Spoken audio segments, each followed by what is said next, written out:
Road మీదున్న వాళ్ళందర్నీ ఆశీర్వదించాల్సిన అవసరం నాకు లేదు. మీ అబ్బాయి ఏ తప్పు చేయలేదని మీరు నమ్ముతున్నారు కదా, అలాంటప్పుడు ఆశీర్వదిస్తే తప్పే ఉంది. కాదు, మీ అబ్బాయి తప్పు చేశాడు అంటారా? అలా అనుకుంటే మందారాన్ని ఆశీర్వదించకండి.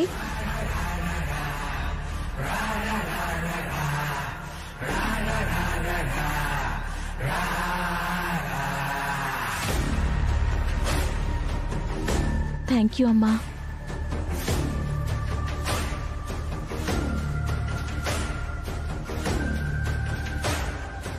వస్తాను. ఆగుర్రి, యాడికి పోతుండ్రు? మీతో వచ్చిన వాళ్ళని కూడా తీసుకుపోండ్రి.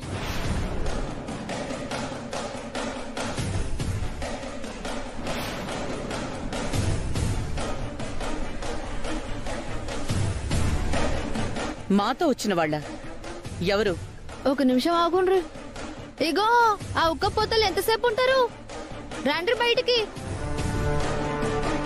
అయ్యో రండి. దొరికిపోయామా?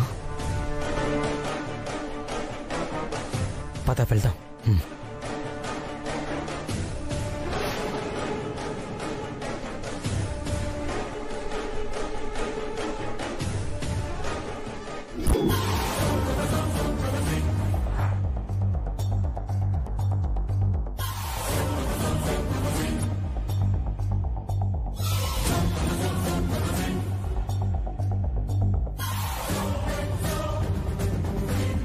ఎందుకు అట్లా చూస్తుండ్రు? పోయి మీ బాబాయ్ పెన్నికి మొక్కుండ్రి.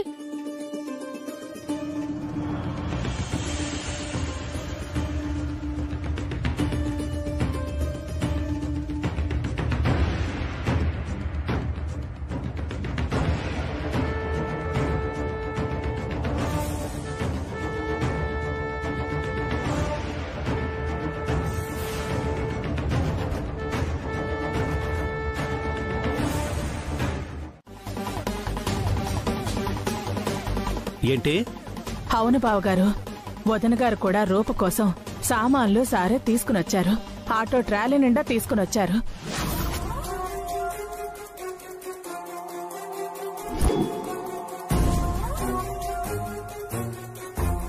పాపం వదిన గారు చాలా పెద్ద మనసు చేసుకుని రూప దీపక్ని చేసుకోకపోయినా ఆ బాధని కోపాన్ని దిగమింగుకొని పెంచిన మమకారంతో మేనకోడలికి సారె తీసుకొచ్చారు.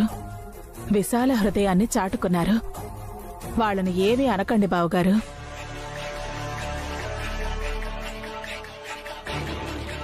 ఏంటక్కా ఇది? సుమా అబద్ధం చెప్పదో. నువ్వెందుకెళ్ళావు? నీకోసమే తమ్ముడు. మేనకోడల మీద పెంచిన మమకారం ఎలాగో ఉంటుంది, అది వేరే విషయం. కానీ నేను వెళ్ళింది మాత్రం నీకోసమే తమ్ముడు. నా కోసం నాకు నచ్చని వాళ్ళ దగ్గరికి నువ్వు వెళ్ళడం ఏంటక్క? నాకేం అర్థం కావట్లేదు. అక్కడ బస్తీ వాళ్లకు నీ కూతుర్ని ఒక సామాన్యుడికి ఇచ్చి పెళ్లి చేశావు అని గౌరవం పెరిగింది. కాని మొదటి శుభకార్యమైన సత్యనారాయణ స్వామి వ్రతానికి ఇక్కడి నుండి మనం ఏమీ తీసుకెళ్లకపోతే అక్కడ జనాల్లో నీ మీద అసంతృప్తి, వ్యతిరేకత పెరుగుతాయి. వెళ్తానంటే వద్దంటావని నాకు తెలుసు. అందుకే చెప్పకుండా వెళ్లాల్సొచ్చింది. నీ గౌరవం కోసమే చేశాను తప్ప ఇందులో నా స్వార్థం ఏమీ లేదు తమ్ముడు. అక్కా, నువ్వు నా గురించి ఆలోచిస్తావని నాకు తెలుసు. కానీ నేను రూప గురించి ఆలోచించను అని నీకు తెలుసు. ఇంకొకసారి మాత్రం నువ్వు వెళ్ళొద్దక్కా. వెళ్ళి మాత్రం ఏం సాధించాను తమ్ముడు? నీ కూతురు నాకేమీ పుట్టింటిసారి అవసరం లేదు అని సామానంతా తిప్పి పంపించేసింది. స్థాయి తక్కువ వాళ్ళింట్లో అడుగు పెట్టి రూప కూడా తక్కువ స్థాయిలోనే మాట్లాడింది, అవమానించి పంపించింది. ఏంటి? నిన్ను అవమానించిందా? అది అవమానం కాదు బావగారు, ఆత్మాభిమానం. నువ్వు మాట్లాడుకో. మా అక్క సారి పంపిస్తే తిప్పి పంపిస్తుందా? అప్పుడే అంత పొగరు పెరిగిందా? అందుకే అర్హత లేని వాళ్ళ దగ్గరికి ఆత్మీయత పంచడానికి వెళ్ళొద్దు అనేది. ఇప్పుడు చెప్తున్నాను, ఈ ఇంట్లో తల్లి స్థానం లేదు, కూతురు స్థానం కూడా లేదు. ఆ రెండు ఎప్పుడో తుడిచిపెట్టుకుపోయినట్టే. గుర్తుంచుకోండి.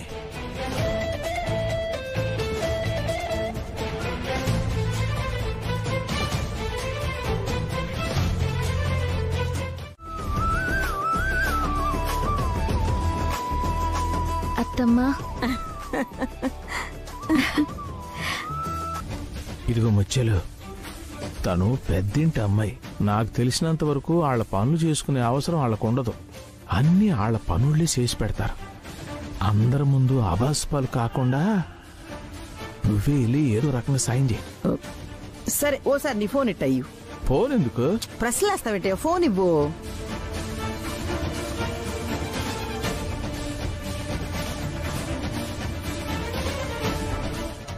అమ్మా, పరమాన్నం ఎలా చేయాలో చెప్తాను, నువ్వు చేసేసి, సరేనా? వెళ్ళు. అలాగే. సీతమ్మా, బాగున్నావు సీతమ్మా? ఏంటి చెప్పు, ఫోన్ చేశావు? ఏటి ప్రసాదం వండాలా? పైన స్టీల్ డబ్బా ఉంది, చీని, అది తీసుకో.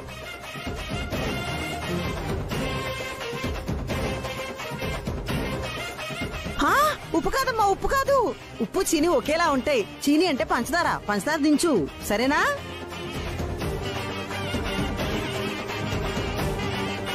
అమ్మా, ఎవరితో అమ్మా అంతసేపు మాట్లాడుతున్నావు? మన సర్పంచ్ ఉన్నాడు కదా, ఆయన కూతురు సీతమ్మతో. నువ్వు చెప్పు సీతమ్మ. అయ్యో నా బుజ్జి ఐషు, నువ్వు ఇంతగా అడగాలా? ఇప్పుడే మీ మావయ్యకి ఫోన్ చేసి చెప్తాను.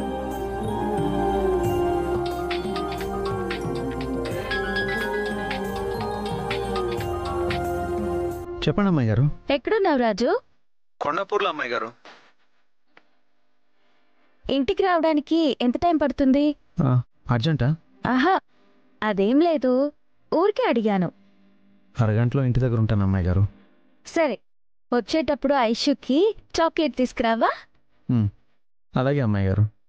అమ్మాయి గారు, నీకేమన్నా కావాలా? ఆహా, నాకే వద్దు. పని పూర్తి చేసుకుని త్వరగా రా.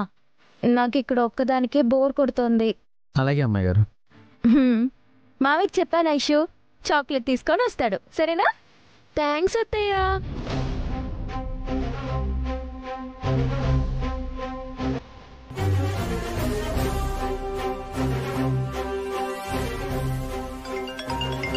కొత్త నంబర్లా ఉంది. హలో, ఎవరు? నేను సునంద హాస్పిటల్ నుంచి మాట్లాడుతున్నాను మేడం. చెప్పండి, ఇప్పుడు ఆవిడికి ఎలా ఉంది? ఇంతకాలం కోమాలో ఉన్న ఆవిడలో ఇప్పుడే కొంచెం కదలిక వస్తోందండి. డాక్టర్ గారు మిమ్మల్ని రమ్మంటున్నారు మేడం. అవునా సిస్టర్, గుడ్ న్యూస్. నేను ఇప్పుడే బయలుదేరుతున్నాను.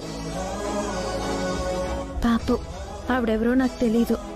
ఆ రోజు హాస్పిటల్లో జాయిన్ చేసి బ్లడ్ ఇచ్చాను.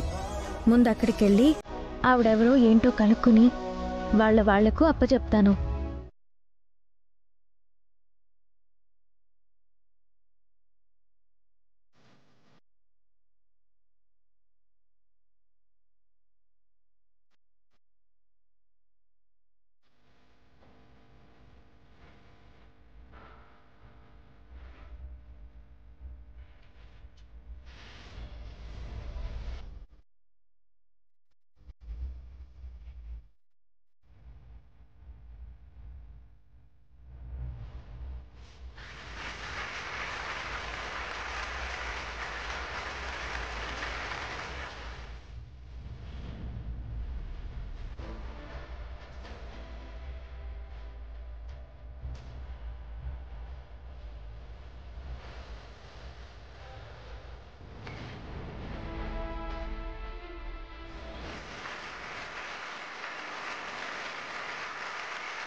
ఏంటి నాన్న 2 రోజుల్లోనే ఇలా అయిపోయారు?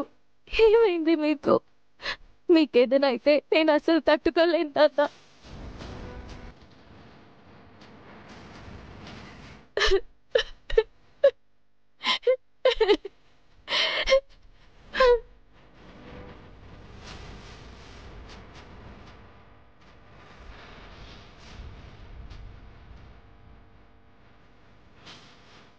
ముచ్చలు ఈ సన్నంకాయల కంటే గుత్తొంకాయల కమ్మగా ఉంటాయి. అవునవును. హాయ్ మావయ్య వచ్చాడు. చాక్లెట్ అడిగా ఉంటుంది కదమ్మా, ఇదిగో తీసుకో. అమ్మా ఇస్తేలే, రాత్రి వేళ చాక్లెట్లు తినకూడదమ్మా. ఎందుకురా అన్ని చాక్లెట్లు పట్టుకొస్తావు? నువ్వు వెలుగురా. అమ్మాయి గారు ఎక్కడ? అమ్మాయి గారు ఎక్కడ అంటావిట్రా? మీ ఇద్దరు కలిసే కదా బయటికి వెళ్ళారు. నేను ఒక్కడనే కదమ్మా బయటికి వెళ్ళింది. అమ్మాయి గురింట్లో లేరు కదా? ఇంట్లో లేరా? మరి ఎక్కడికి వెళ్ళారమ్మా? ఒరే అయ్యా, ఆ అమ్మాయి గారు ఫోన్కి ఒకసారి ఫోన్ చేయి. అయ్యో ఛార్జింగ్ అయిపోయింది, ఫోన్ స్విచ్ ఆఫ్ అయిపోయింది. చూసుకోవద్దు, వెళ్ళి ఛార్జింగ్ పెట్టు.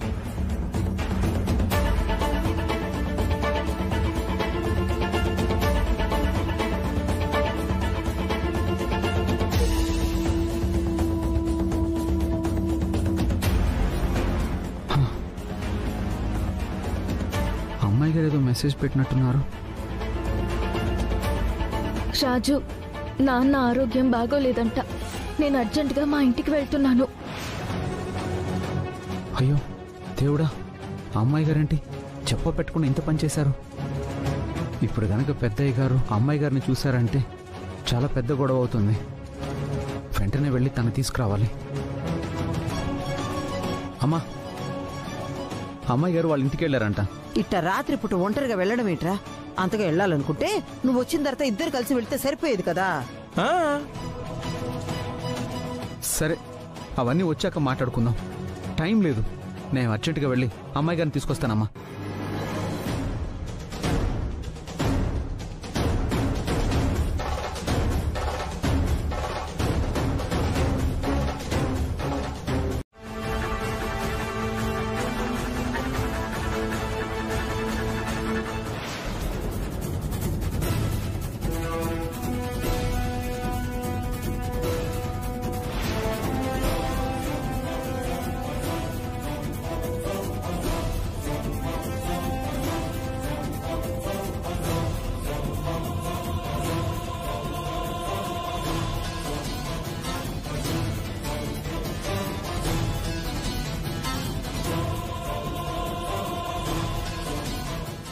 ఏంటి అమ్మాయి గారు ఇది?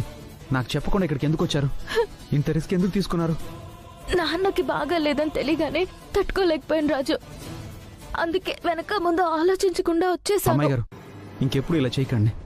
పెద్దయ్య గారికి తెలిసిందంటే పెద్ద గొడవ అవుతుంది. దిగండి.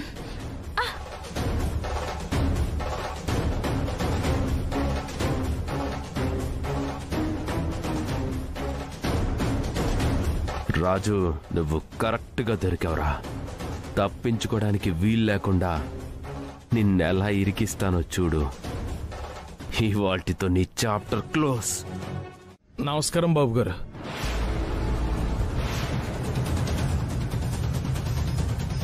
అక్క, మా మీద ఇంకా కోపం పోలేదా బాబు? మమ్మల్ని పలకరించడానికి నీకు సిగ్గనిపించట్లేదా అప్పలనాయుడు? అసలు ఏ ముఖం పెట్టుకుని మాకెదురు పడుతున్నావు? నీ కొడుకు నమ్మిన బంటునంటూ మా మావయ్యకి వెన్నుపోటు పొడిచాడు. తిన్నింటి వాసాలు లెక్క పెట్టిన నీచుడు నీ కొడుకు. అమాయకురాలైన నా మేనకోడలికి మాయ మాటలు చెప్పి వల్ల వేసుకున్నాడు. మాకెవ్వరికీ కనీసం మాట మాత్రమైనా చెప్పకుండా దాని మెళ్ళో తాళి కట్టాడు.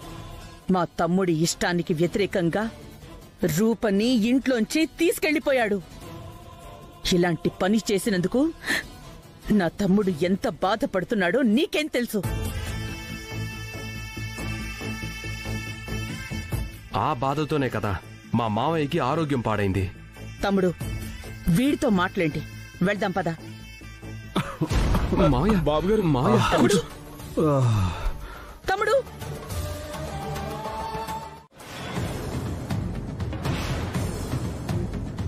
అప్పలనాయుడు, ఎంత పొగర్రా నీకు? నువ్వెంత, నీ బ్రతుకెంత? ఆఫ్టర్ ఆల్ ఆటో నడుపుకుని బ్రతికేవాడివి నువ్వు తాగే మురికి నీళ్లు నా తమ్ముడికిస్తావా?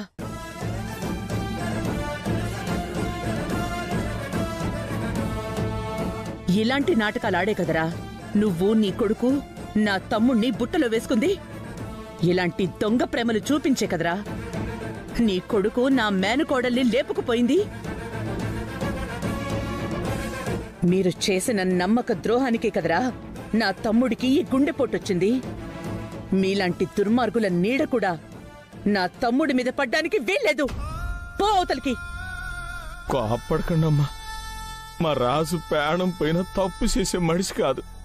అవును, వాడు ఏ తప్పు చెయ్యలేదు. వాణ్ణి పనిలో పెట్టుకుని మేమే తప్పు చేశాం.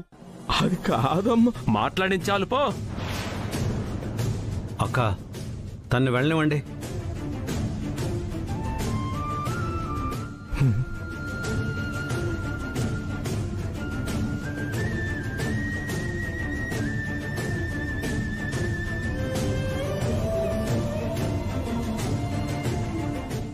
బాధపడుతున్నావా? సంతోషపడుతున్నావు? వికృతమైన వేదిక మీద ఒక పిశాచల్లా ఆనందంతో వెలియ తాండవం చేస్తున్నావు. నా సౌభాగ్యాన్ని నాకు దూరం చేసి ఐదో తనం ఉన్నా సరే నువ్వు వైధవ్యాన్ని అనుభవిస్తావు. పుణ్యస్త్రీగా పైకి కనిపిస్తూ భర్త లేని ముత్తైదువుగా ఏకాకిగా జీవితాన్ని జీవిస్తావు. ఏ శాపం పెడుతున్నావా? అవును, భర్తే దైవంగా భావించే పతివ్రతల శాపం ఊరికే పోదు విజయాంబిక. ఆ దైవాన్ని కూడా రాయిగా మార్చి నాకు కాకుండా చేసి నన్ను నా కుటుంబం నుంచే వెలివేసేలా చేసి ఇప్పుడు నువ్వు నీతి మంత్రాల్లా నటిస్తే నేను మాత్రం అర్థం చేసుకోలేననుకున్నావా? నా భర్త నిన్ను గుట్టిగా నమ్మాడు. నిన్ను ఒక్కగా కన్నా పెంచిన తల్లిగా చూశాడు. అది అలుసుగా తీసుకొని నా భర్తని నీ మాట వినేలా చేసుకొని నన్ను దూరం చేయడంలో తాత్కాలికంగా నువ్వు విజయం సాధించావు. అయ్యో, ఏం ఆరోపణ విరూపా? నువ్వింత దారుణంగా నన్ను మాట్లాడుతుంటే విని భరించలేకపోతున్నాను.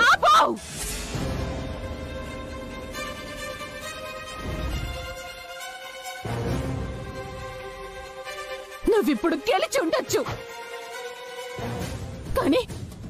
కానీ నిజం ఎప్పటికైనా బయటపడుతుంది. ఆ క్షణం నా భర్త నిన్ను చూసే చూపు ఎలా ఉంటుందో నేనిప్పుడే ఊహించుకోగలను. ఈలోపు ఒక్కటి గుర్తు పెట్టుకో విజయాంబిక, నా భర్తకి నా పసిబిడ్డకి నేను దూరమే వెళ్తున్నాను. ఆ సూర్యుడిలాగా వెలుగుని, ఆ చంద్రుడిలాగా వెన్నెలని, ఈ తల్లి మనసుని ఈ ఇంటి చుట్టూ దిగ్బంధనం చేసి వెళ్తున్నాను. నా బిడ్డకి గాని నా భర్తకి గాని ఎలాంటి అపకారం తలపెట్టినా క్షణాల్లో నాకు తెలిసిపోతుంది. ఆ రోజు నీకు అదే ఆఖరి రోజు అవుతుంది.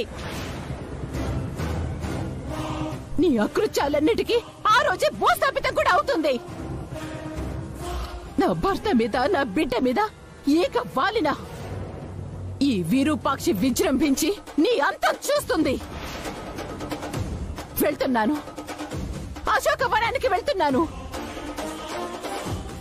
అగ్ని ప్రవేశం చేయాల్సిన అవసరం రాకుండానే ఈ అయోధ్యకు వస్తాను. ఆలోపే రాక్షస సంహారం జరుగుతుంది, గుర్తుపెట్టుకో.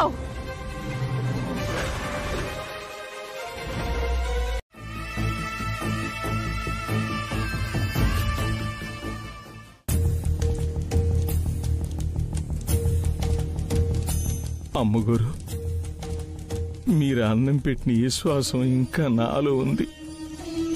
మీకు ఇచ్చిన మాట తప్పెట్టుడు కాదు అప్పలనాయుడు. మీరు ఏడున్నారో ఎక్కడున్నారో ఎవ్వరికి చెప్పకుండా దాసి ఉంచాను అమ్మగారు. ఆఖరికి నా కన్న కొడుకు గాని మీ కన్న కూతురు కానీ చెప్పనే లేదు. అమ్మాయి గారు తల్లి లేదని బాధపడుతుంటే ఈయన కూడా బయట పెట్టలేదు. మీ మాట అంటే నాకు అంత గౌరవం. జరిగిందెవ్వరితోనూ చెప్పొద్దు, ఆఖరికి నా కన్న కూతురుతో సహా. అలాగని మాటివ్వప్పలనాయుడు. నా ప్రాణం పోయినా చెప్పనమ్మా. అమ్మా, మీ బిడ్డను కంటికి రెప్పలా కాపాడడానికి నా కొడుకుని ఐగోరు దగ్గర ఉద్యోగంలో చేర్పించాను. అమ్మాయి గారికి సేవకుళ్ళ ఉంటాడనుకుంటే వాళ్ళిద్దరూ పెళ్లి చేసుకొని వచ్చినారు. మేము డబ్బు లేనోళ్ళమే గాని ప్రేమ లేనోళ్ళం కాదమ్మా. నా కొడుకు నీ బిడ్డని అపురూపంగా చూసుకుంటాడు. అమ్మా, ఏదో ఒక రోజున తమరు కళ్ళు తెరుస్తారు, మామూలు మడిచైపోతారు, మీ కష్టాలన్నీ తీరిపోతాయి. పెద్దయ్య గారు తమరిని అర్థం చేసుకుంటారు. ఆ విజయమ్మ గుట్టు రట్టయిపోయి ఈదిని పడతాది. తప్పకుండా ఇదే జరుగుతాదమ్మా, ఇదే జరుగుతుంది. మళ్ళా మీరంతా కలిసిపోతే కళ్ళారా చూడాలనుంది తల్లి. తమరు తొందరగా కోలుకోవాలా.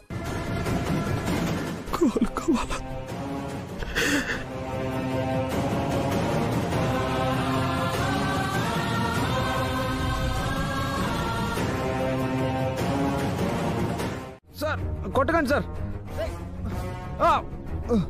రే రాజు, నువ్వెన్నోసార్లు పొగరెక్కి కాలర్ ఎగరేసావు కదా.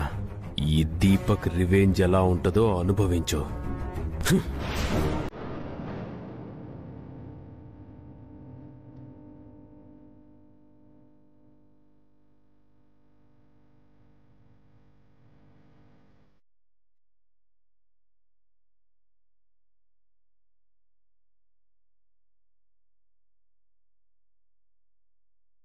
ఏంటి వరలక్ష్మి, డల్గా ఉన్నావు?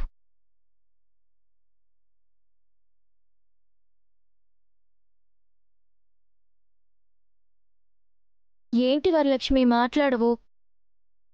ఏం మాట్లాడమంటారు మేడం? అది ప్రేమించిన వాడితో పెళ్లి పీటల దాకా వచ్చి ఆగిపోయింది. బస్తీ జనం ముందు మా కుటుంబం పరువు అంతా పోయింది. ఇదంతా కేవలం మీ వల్లే. మీ స్వార్థానికి మేమంతా బలయ్యాం. మీ సానుభూతి పలకరింపులు మాకేం అవసరం లేదు. ఏం మాట్లాడుతున్నారు వదినా? ఉన్న మాటే చెప్తున్నాను. కడుపులో ఒకటి పెట్టుకుని పైకొకటి మాట్లాడాల్సిన అవసరం నాకైతే లేదు. పొద్దుటి ఏంటి నీకు అలా? ఇంటికొచ్చిన కొత్త కోడలతో ఇట్టాగైనా మాట్లాడేది? ధనాలు ఏటమ్మా ఇది? సాటి ఆడబిడ్డను పట్టుకుని అలాగ మాట్లాడచ్చా? తనే స్వార్థపర్రాలైతే తన ఆస్తులు అంతస్తులు వదులుకొని నీ తమ్ముడిని ఎందుకు పెళ్లి చేసుకుంటాది? మన ఇంటికి ఎందుకు వస్తుంది? ఒక మాట మాట్లాడేటప్పుడు ఆలోచించాల. ఎదుటి మనిషిని సంతోష పెట్టడం గొప్ప గాని బాధ పెట్టడం గొప్ప కాదు.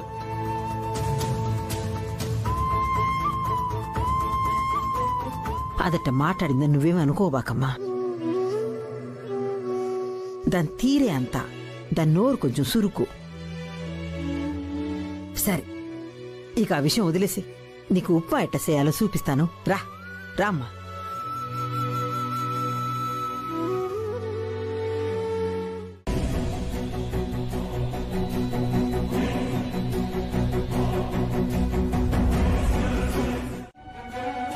చంద్ర, చంద్ర. అన్నయ్య, ఏంటన్నయ్య? రిమోట్ ఎక్కడుంది? టీవీ ఆన్ చేయి.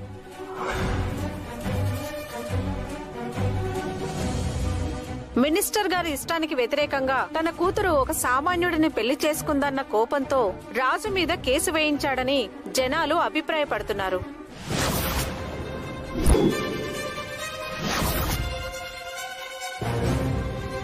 నేను రాజును అరెస్ట్ చేయించడం ఏంటి? అసలు రాజు మన ఇంటికి ఎప్పుడు వచ్చాడు? ఏం జరుగుతుంది మన ఇంట్లో చంద్ర? నాకేం తెలీదు అన్నయ్య. నేను అనుకున్నదేంటి జరుగుతుందేంటి? పనికి మాలిన న్యూస్ ఛానల్స్ వాళ్ళు నా ప్లాన్ మొత్తం కంపు చేశారు. నేను ఇప్పుడే పోలీస్ స్టేషన్కి వెళ్తాను. అసలేం జరిగిందో అక్కడే తేల్చుకుంటాను. తమ్ముడు, ఈ ఆవేశం ఏంటి? చిన్న చిన్న విషయాలకు నువ్వు టెన్షన్ పట్టమేంటి? అసలే నీ ఆరోగ్యం బాగోలేదు. ఇప్పుడు నువ్వు బయటికి వెళ్ళడం కరెక్ట్ కాదు. నువ్వు రెస్ట్ తీసుకో. పోలీస్ స్టేషన్కి నేను వెళ్ళి మ్యాటర్ సెటిల్ చేస్తాను.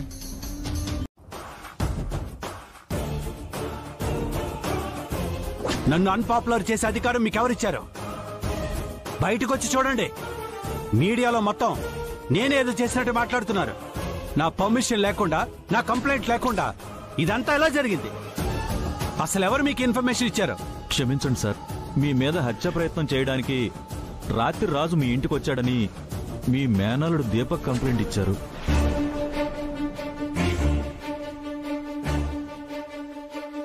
దీపక్ ఎక్కడ వాడు? అవును మావయ్య, ఇదిగో చూడండి. నిన్న నైట్ రాజు లోపలికి వచ్చాడు. ఈ వీడియో ఫుటేజ్ చూడండి మావయ్య.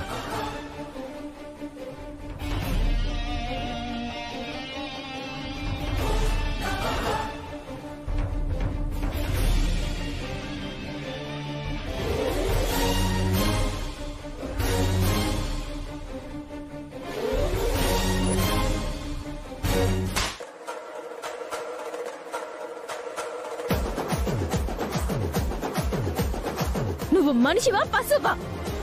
నీలోని ఈ పశుత్వం చూసేరా నేను నిన్ను పెళ్లి చేసుకోనంది. అటు చూడరా, రాజు నా భర్త. ఎలా గాయాలతో ఉన్నాడో చూడు. మమ్మల్ని ఏమీ చేయలేక ఇలాంటి దొంగ కేసులు బనాయిస్తావా?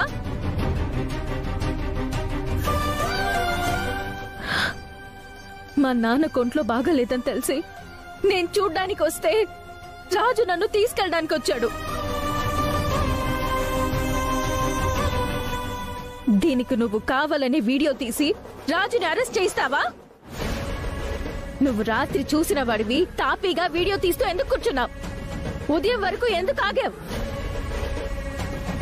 మూర్ఖుడా, ఇంకోసారి నా భర్త జోలికొస్తే నరికి పారేస్తాను, జాగ్రత్త.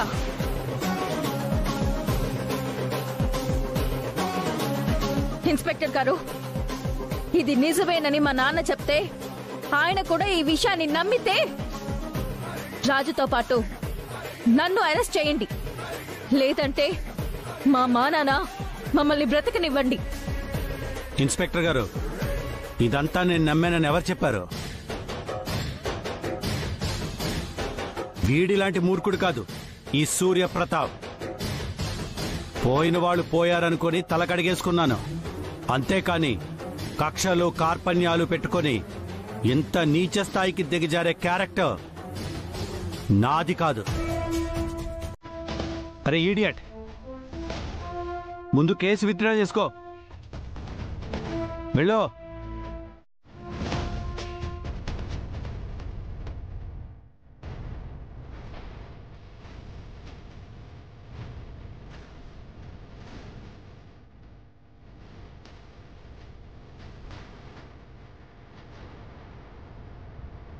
కేసు వాపస్ తీసుకున్నాను కదా అని క్షమించేశానని ఎవరు అనుకోవద్దు. నేనే, పోయేదాకా నేనే. ఈ విషయంలో మార్పు రాదు.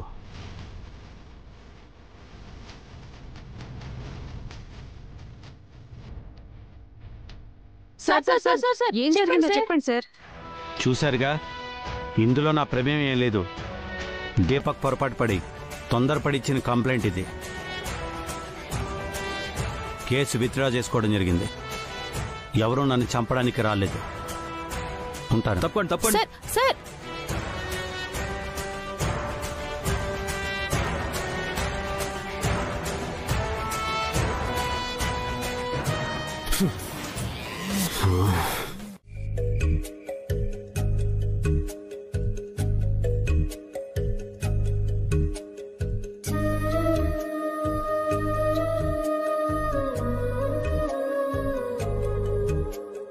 అమ్మాయి గారు, మీరు ఇంకా నిద్రపోలేదా? లేదు రాజు, నిద్ర రావడం లేదు.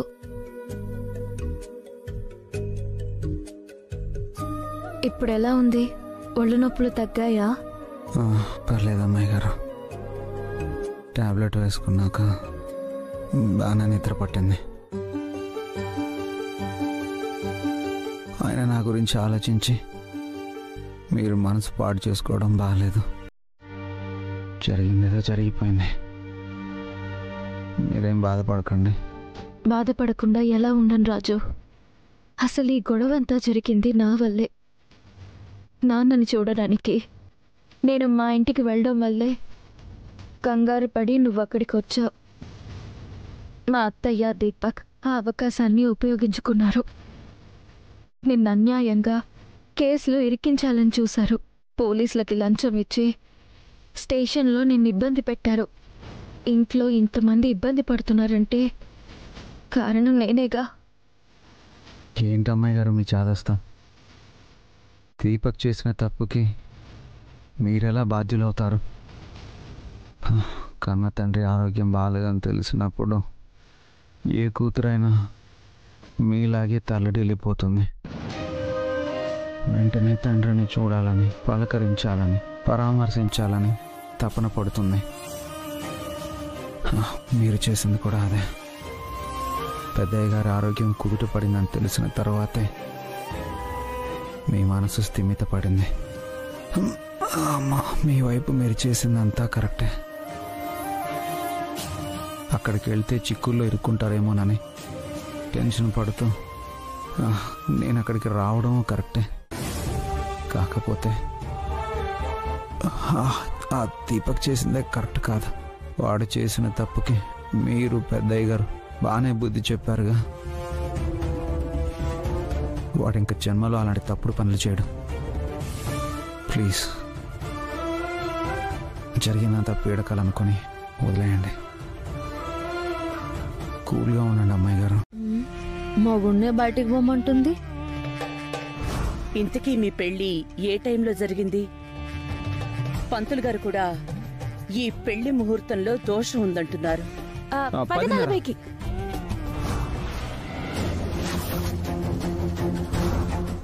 పెళ్ళెక్కడ జరిగింది? అదే ఏ గుడిలో అని.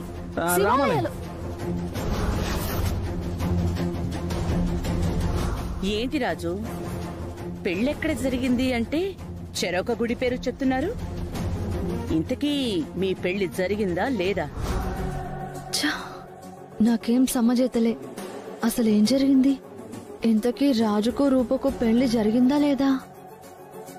ఒకవేళ పెండ్లైతే పెండ్లి ముహూర్తాలు గట్ల వేరువేరెందుకు చెప్పిండ్రు? గుడి పేరు కూడా ఎందుకు వేరువేరు చెప్పిండ్రు? నేను అప్పటి సంది డౌట్ పడింది నిజమా? రాజుకి రూపకు పెండ్లి కాలేదా?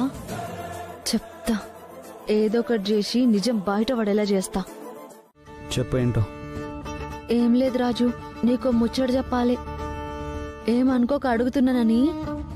రేణుక, ముందు విషయం ఏంటో చెప్పు. నాకు అసలు తలనొప్పిగా ఉంది. అవునా రాజు, ఉండు జండు బామ్ తెస్తాను. అవసరం లేదు, ముందు విషయం ఏంటో చెప్పు. చెప్తే ఉంటా, లేకపోతే వెళ్తా. సరే చెప్తా ఇను. నేను నీ మీద ఎన్నో ఆశలు పెట్టుకుని ఎన్నో కలలు కంటూ బతికినా, కానీ చివరికి నా జీవితం ఇట్లా అయిపోయింది. దానికి నేను చాలా బాధగా ఎంత మానసిక క్షోభ అనుభవిస్తున్నానో నాకు తెలుసు. నాలో నేను ఎంత కృంగిపోతున్నానో నాకు తెలుసు. అలా నా అలాగే వేరే అమ్మాయి జీవితం ఇలా అవ్వటం ఇష్టం లేదు. వేరే అమ్మాయి? ఎవరి గురించి మాట్లాడుతున్నావు? చెప్తా రాజు, గదే చెప్తా. ఒక ఆడపిల్ల పెండ్లి పీటల వరకు వచ్చి ఆగిపోయినా నా పరిస్థితే ఇట్లుంటే మరి ఆ పిల్ల పరిస్థితి ఏంది? రేణుక, నువ్వు ఎవరి గురించి మాట్లాడుతున్నావు? నా చెల్లి గురించా? నీ చెల్లి గురించి నాకు దిగులేదు రాజు. ఎందుకంటే నీ చెల్లెల్ని నాలా ప్రాణంగా ప్రేమించింది నా అన్న కాబట్టి. ఎట్టి పరిస్థితుల్లోనూ నీ చెల్లిని నీలా వదులుకోడు మా అన్న. మరెవరి గురించి? మీ అమ్మాయి గారి గురించి. ఏమండి, నేను చెప్పేది నమ్మండి. నేనే తప్పు చేయలేదండి. చేశావు, నువ్వు తప్పు చేశావు. నిన్ను ప్రాణానికి ప్రాణంగా ప్రేమించాను, ఎంతో ఇష్టంగా పెళ్లి చేసుకున్నాను. నిన్ను జీవితాంతం ఏ కష్టం రాకుండా చూసుకుందాం అనుకున్నాను. నా గుండెల్లో పెట్టుకొని చూసుకుందాం అనుకున్నాను. కానీ నాకింత ద్రోహం చేస్తావు అనుకోలేదు. నువ్వు డబ్బులో పుట్టి డబ్బులో పెరిగి ఉండొచ్చు, ఎవరికీ లేని ఐశ్వర్యం ఉండుండొచ్చు, కానీ గుణంలో మాత్రం నువ్వు దరిద్రురాలివే. అందుకే నా ప్రేమకు నువ్వు ద్రోహం చేశావు. నా మనసుకు వెన్నుపాటు పడిచావు. నన్ను పిచ్చివాణ్ణి చేయాలని చూసావు. 10 మందిలో నన్ను తలెత్తుకోకుండా చేశావు. ఇంత నీచానికి నువ్వు పాల్పడతావా విరూపాక్షి? ఛీ, నువ్వు ఇలా చేస్తావని నేను కళ్ళ కూడా ఊహించలేదు. నువ్వు నా భార్యను చెప్పుకోవడానికి నాకు సిగ్గుగా ఉంది. ఒకప్పుడు విరూపాక్షి నా భార్యను చెప్పుకోవడానికి నేను చాలా గర్వపడేవాణ్ణి. కానీ ఇప్పుడు అయ్యో, నేను చెప్పేది వినండి. మీరెందుకు నన్ను నమ్మడం లేదు? నేను చెప్పేది ఎందుకు వినడం లేదు? నేనే తప్పు చేయలేదండి. కావాలంటే నేను ఏ దేవుడి మీదైనా ప్రమాణం చేస్తాను. దయచేసి నన్ను నమ్మండి. ఛీ, ఇంకా నువ్వు నన్ను నమ్మించాలని చూస్తున్నావు విరూపాక్షి? నాకు మొత్తం అన్ని విషయాలు తెలిసిపోయిన తర్వాత కూడా ఇంకా నేను ఎలా నమ్ముతాననుకుంటున్నావు? నేనంత పిచ్చివాళ్ళ కనిపిస్తున్నా నీకు? అంత అమాయకుడు అనుకుంటున్నా నువ్వు? దేవుడి మీద ప్రమాణం చేసి నువ్వు నిజాన్ని అబద్ధం చేయలేవు, అబద్ధాన్ని నిజం చేయలేవు. ప్లీజ్ అండి, ఈ ఒక్క మాట నమ్మండి. వద్దు. మళ్ళీ నా కంటికి కనిపించినా, మళ్ళీ నా ముందుకొచ్చినా నేను సహించను. మళ్ళీ నా కంటికి కనిపిస్తే మాత్రం నేను ఏం చేస్తానో నాకే తెలీదు. ఇప్పటిదాకా నేను మంచి మనిషిగా బ్రతికాను. నువ్వు నన్ను రాక్షసుడిగా మార్చొద్దు. నువ్వు నాకు కనిపించిన మరుక్షణం నీకో నాకో ఆఖరి రోజు అవుతుంది. నా జీవితంలో నిన్నింకా క్షమించే ప్రసక్తే లేదు. ముందెక్కడి నుంచి వెళ్ళిపో. ఏంటండి ఇది? ఎందుకు నా మాట నమ్మడం లేదు? ఇంత జరిగా కూడా నన్ను ఎందుకు నమ్మరండి? మీరు నన్ను నమ్మకపోతే ఈ ప్రపంచంలో నన్ను ఎవరు నమ్ముతారు? నువ్వు వెళతావా లేదంటే నన్నే శాశ్వతంగా వెళ్ళిపోమంటావా? అయ్యో,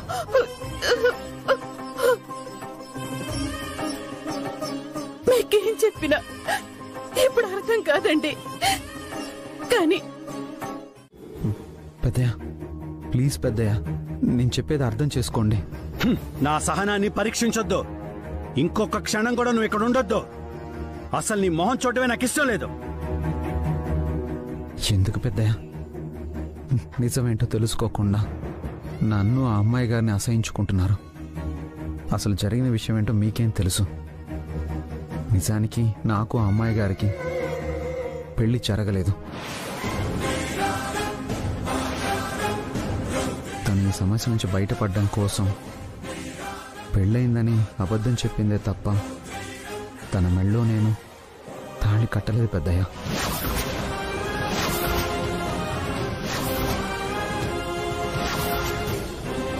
అవును పెద్దయ్య, దీపక్ మీ అక్కయ్య గారు ఏం చేశారో తెలియదు కానీ వాళ్ళ భయంతోనే తన మెళ్ళో తానే తాళి వేసుకున్నారు.